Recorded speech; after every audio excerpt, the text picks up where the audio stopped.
Hello, everyone. This week's First Chapter Friday is Variant by Robinson Wells. So it's super fast paced. You can kind of tell from its dark, mysterious cover. It's going to have a lot of mystery and action that's going to want to keep you turning the pages. So here we go with Chapter 1. This isn't one of those scare you straight schools, is it? I asked Miss Vaughn as we passed through the heavy chain link gate. The fence was probably 12 feet tall and topped with a spool of razor wire, like the kind on repo lots in prisons.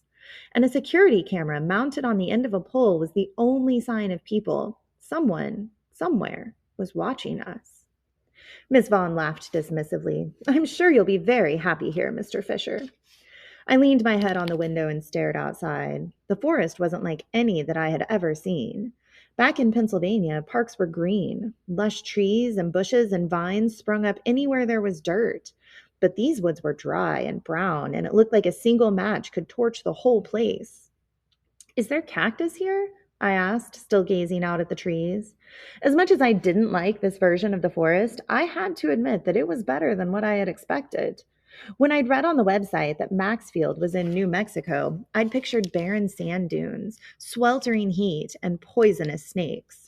I don't think so, Miss Vaughn said, not even bothering to look outside. I believe you'd find cactus more in the southern part of the state. I didn't reply, and after a moment, Miss Vaughn continued, You don't seem very excited about this. I assure you that this is a wonderful opportunity. Maxfield is the pinnacle of educational research. She kept talking, but I just ignored her. I mean, she'd been going on like that for close to 3 hours now, ever since she'd met me at the Albuquerque airport. She kept using words like pedagogy and epistemology, and I just didn't care that much.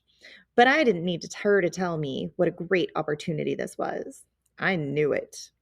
This was a private school, after all. It had to have good teachers. Maybe it even had enough textbooks for all of the kids and a furnace that actually worked in the winter.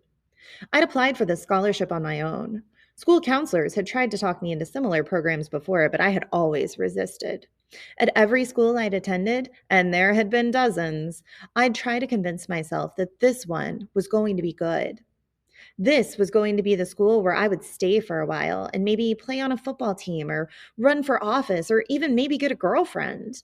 But then I'd transfer a few months later and I'd have to start all over again. Foster care was like that, I guess. I'd racked up 33 foster families all around the city since I'd entered the program as a 5 year old. The longest I had had a family was in Elliott, where I'd stayed for 4.5 months. The shortest had been 7 hours. The same day I showed up, the dad got laid off, and they called social services and told them they couldn't afford to keep me. The most recent family was the Coles. Mr. Cole owned a gas station, and I was put to work behind the counter on my very first day. At first, it was just in the late afternoons, but soon I was there on Saturdays and Sundays, and sometimes even before school. I missed football tryouts, I missed the homecoming dance, and I never had the chance to go to any party. Not that I'd ever been invited to one. But when I'd asked to be paid for my work, Mr. Cole told me that I was part of the family and that I shouldn't expect payment for helping out. We don't expect a reward for helping you, he said. So I applied for this scholarship. It was part of some outreach thing for foster kids. And I answered some questions about school, and I exaggerated a bit about my grades, and I filled out a questionnaire about my family situation, and I got a call the very next afternoon. I didn't even show up at the gas station that night for my shift. I just stayed out late walking the streets I'd grown up on, standing at the side of the Birmingham Bridge and staring at the city that I would hopefully never, ever see again. I didn't always hate Pittsburgh, but I never loved it. Miss Vaughn slowed, and a moment later, a massive brick wall appeared. It was at least as tall as the chain link fence, but while it had looked relatively new, this wall was old and weathered. The way it spread out in both directions, following the contours of the hills and almost matching the color of the sandy dirt, it seemed like a natural part of the forest. The gate in the wall wasn't natural, though. It looked like thick, solid steel. And as it swung open, it glided only an inch above the asphalt. I felt like I was entering a bank vault. But on the other side, the dehydrated forest just kept on going. How big is this place? Quite large, she said with a proud smile. I don't know the exact numbers, but it's very extensive.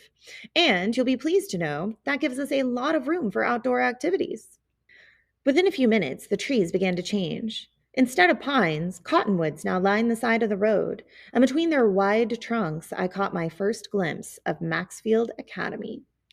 The building was 4 stories tall and probably 100 years old, surrounded by neatly mowed lawn, pruned trees, and planted flowers. It looked like the schools I had seen on TV, where the rich kids go and they all have their own BMWs and Mercedes. All this place was really missing was ivy on the stone walls, but that was probably pretty hard to grow in a desert. I wasn't rich, so I wasn't going to be like them. But I'd spent the plane ride making up a good story. I was planning on fitting in here and not being the poor foster kid that was always made fun of. Miss Vaughn turned the car toward the building and slowed to a stop in front of the massive stone steps that led to the front doors. She popped the automatic locks but didn't take off her seatbelt. "You're not coming in?" I asked. Not that I really wanted to talk to her anymore, but I had kind of expected her to at least introduce me to someone. "I'm afraid not," she said with another warm smile. "I have many more things to do today, and if I go inside, then we'll all get to talking, and I'll never get out of there." She picked up an envelope from the front seat and handed it to me. My name, Benson Fisher, was typed on the front in tiny letters. "Give this to whoever does your orientation. It's usually Becky, I believe." I took the envelope and stepped out of the car. My legs were sore from the long drive and I stretched. It was cold and I was glad I was wearing my Steelers sweatshirt, even though I knew it was too casual for this school. "Your bag?" she said. I looked back to see Miss Vaughn pulling my backpack from the footwell. "Thanks." "Have fun," she said. "I think you'll do very well at Maxfield." I thanked her again and closed the car door. She pulled away immediately and I watched her go. And as usual, I would be going into a new school all by myself. I breathed in my new surroundings. The air smelled different here. I don't know whether it was the desert air or the dry trees or just that I was far away from the stink of the city, but I liked it. The building in front of me stood majestic and promising. My new life was behind those walls. It almost made me laugh to look at the carved hardwood in front of the on the It almost made me laugh to look at the carved hardwood front doors when I thought back to the public school I had left. The front doors there had to be repainted every week to cover up the graffiti, and their small windows had been permanently replaced with plywood after having been broken countless times. These were large and gleaming, and I noticed for the first time that the upper story windows were filled with faces. Some were just staring, while others were pointing and gesturing and even shouting silently behind the glass. I glanced behind me but wasn't really sure what they meant. I looked back at them and shrugged. In a second floor window directly over the front doors, a brown haired girl stood holding a notebook. On it, covering the whole page, she had drawn a large V and the word good. When she saw that I had noticed her, she smiled, pointed at the V, and then gave a thumbs up. A moment later, there was a loud buzz and a click, and the front doors opened. A girl appeared, but she was pushed roughly out of the way as 2 other students, a boy and a girl, emerged, both wearing the uniform I had seen on the website, a red sweater over a white shirt and black pants or a skirt. The girl, who looked about my age or a little older, darted down the stairs, sprinting after Miss Vaughn's car. The guy, tall and built like a linebacker, grabbed my arm. "Don't listen to Isaiah or Oakland," he said firmly. "We can't get out of here." Before I could even open my mouth, he was gone, charging after the girl. And that is chapter 1. And from there, things just get crazier. This is definitely not what our main character was promised, and what he thought he was getting into is totally different. So it's really, really good. There's mystery, there's survival, there's action. So I really think you would enjoy it. So come by the library and check out Variant.